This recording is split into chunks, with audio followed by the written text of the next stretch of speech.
Dedicated to Eastern and Southern Kentucky, this is WYNT Mountain News at 11.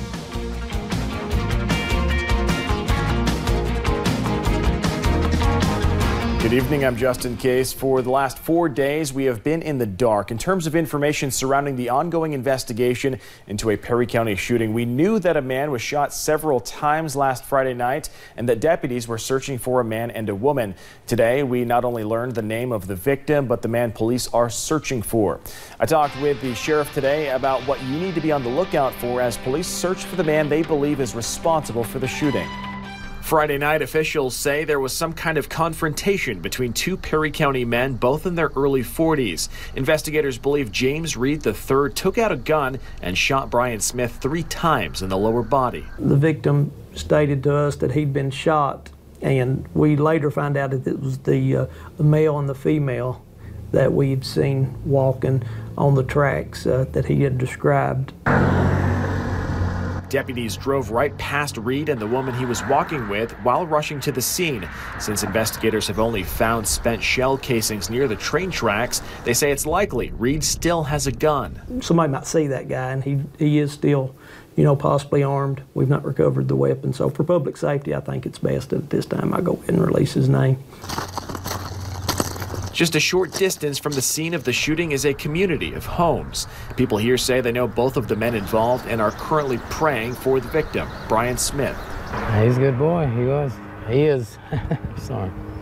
He is a good boy. He's all right. He's had issues like most people, Sheriff Joe Engel says Smith is still in serious condition. He says Smith is being sedated while undergoing treatment, meaning deputies have not been able to get further information from him. Because of the nature of the crime, officials are expected to charge Reed with first-degree assault. And going with the assault first, which is serious physical injury that could cause death, and later on, as we uncover more things, that could be up to attempted murder. We're still a lot of things that's left unknown right now that the investigators are working on trying to uncover. Officials tell us the woman who was seen that night alongside Reed is a person of interest and not a suspect, so they are not releasing her name at this time. At last check, officials with the Perry County Sheriff's Office are still working to get a warrant for Reed's arrest. They say it will likely come Wednesday. Sheriff Engel says Brian Smith is expected to survive, and deputies ask that you call them if you believe you know where Reed might be.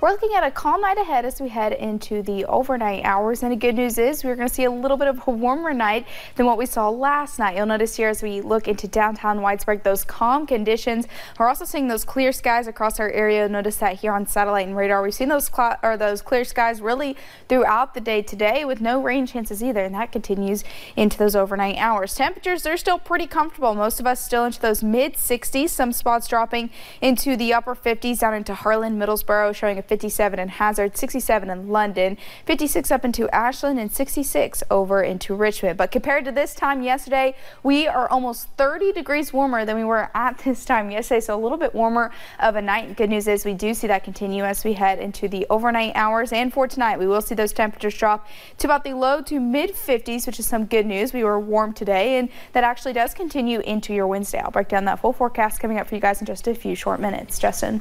Paige, thank you. A tense afternoon for the family of Jordan Tackett. They sat in a courtroom waiting for the man accused of killing their loved one to appear in court. WYMT's Will Puckett has more. 2 weeks. That's how long the Tackett family has known that their beloved Jordan, or as they called him, Hunter, was killed. It was hard. Our family's emotions are running high. Tuesday, the family gathered in a Floyd County courtroom as the man accused of killing Jordan answered to his charge. This ain't about vengeance at all. We're a God-fearing people. Justice is all we want at this time. Pleading not guilty to the charge of murder, Wesley Martin addressed the judge and only the judge, asking for his bond to be reduced, and the judge obliged. Now, if I understand correctly what happened today in court on the murder charge, they reduced his bond from $2 million to $250,000. A family shaken. God, you're a monster. Who hurts for the loss of their own.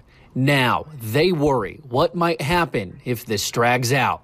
I'm afraid it's going to put my aunt in an early grave. My cousin that also raised him, has a mother,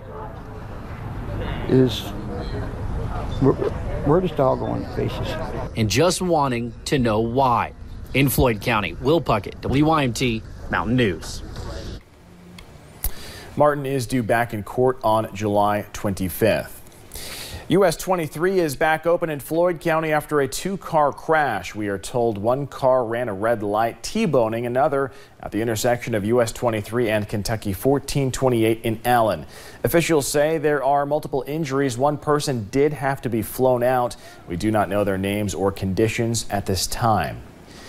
People in a southern Kentucky town say allegations against a former teacher and soccer coach are almost too bizarre to believe. Somerset police accused Stephen Wallace of offering money for sex from a former student and her mother. He faces charges of soliciting a prostitute. I mean, it was just kind of mind-blowing. I mean, I couldn't see it coming from, you know, there's no way that would ever happen in my mind. Like, I'm honestly not that shocked. I always thought of him as someone who would be capable of doing something like this. Police say they have numerous online communications between Wallace, the teen, her mother, and even her boyfriend. They say he's accused of offering to spoil her with money and saying, quote, "I can't make you rich, but I can give you $75 per meeting," end quote. 2 people are dead and 1 person is in the hospital after a shooting at a shopping center in Sevierville, Tennessee. Police were called to the Coach store at Tanger Outlets this afternoon. They say 21-year-old Leon Stephen Jones shot 24-year-old Olivia Cattell Cunningham and 75-year-old John Marr. Cunningham was killed. Marr was taken to the hospital with unknown injuries. According to officials, Jones turned the gun on himself after the shooting. He also died. Police believe the shooting was random. A Michigan man is facing a new charge for allegedly attacking a high school basketball referee in western Kentucky. Keon Menefield was arrested when he showed up in court in McCracken County today. He reportedly injured the referee during a game in Paducah earlier this month. Menefield first faced an assault charge, but deputies say the injuries later turned out to be more serious than originally believed, so Menefield was slapped with a more serious assault charge. Well, our professions, a lot of times, is treated like dirt. We go to training, we spend, this is a $40 shirt I've got on. I've got $65 pants on just to go officiate a softball game. People say, well, you're paid to take it. No, we're not paid to take it. We go through training, we spend time away from our family so your kids can play and learn the values of sports. Menefield is now held on a $15,000 bond, and he's due back in court on Thursday. This week is National Telecommunicators Week. They make sure when we dial 911, help will come. But sometimes we don't call 911 for the right reasons, or when we do, we may forget critical information. This can sometimes mean minutes knocked off your response time. Those at Kentucky State Police Post 13 say whenever you call, you need to know your location and give it to them right away. They also say to use 911 for emergencies only. If it is a life and death emergency, then by all means call 911 immediately. But if you've got something like your outbuilding was burglarized 3 or 4 days ago, that's not really a life and death emergency. Dispatchers say they're only working with a select number of 911 lines for Post 13's coverage, so every call takes up a line. The East Kentucky Expo Center played host to a variety of student innovators today during the 10th KVEC Fire Summit. Many students showed off their technological sides, others showcased their artistic sides, and some, like the Jackson City Schools agriculture class, showed off their efforts in contributing to sustainability. Students raise, grow, and make their own food items to sell and have previously done well inside of their school. Bringing the market to the summit, the students sold out quickly, raising more than $100. Knowing that we did that and that everything that we like to eat is we can do it on our own, and it's just a great feeling knowing that you can do something that tastes so good and can help anybody. The students say they hope to get involved in their local farmers market. Teachers at Lynn Camp say they are thankful their seniors visited the Notre Dame Cathedral before it caught fire. Students spent their senior trip in London and Paris touring several monuments earlier this month. The Notre Dame Cathedral was a favorite for students and staff alike, which made the news of the fire hit home for them. It's heartbreaking knowing that we had been there and we had seen all of that and that other people may not be able to see the same things. This is the first year the senior trip has been international. Every year before this, seniors went to Washington, D.C. and New York. ARH hospitals have received accreditation to allow students who graduate from medical school to come do their residency here in the mountains. This is the first residency program to actually come to Eastern Kentucky. Doctors say they hope this will encourage students to come back home to help their communities. The program will have a total of 6 spots per year. We were both born in the respective hospitals that we'll be working at. So I think it's a joint collaboration to improve the health care and allow people to come back to the area and practice as a physician. So it just means a lot in regards to giving back to the communities that where we started at. A lot of good folks here, and we want to provide excellent care to them. You can find more details about the program on WYMT.com. Coming up at 11, Texans slammed by a string of tornadoes are picking up the pieces. We'll head to the town of Franklin, where winds reached nearly 140 miles per hour.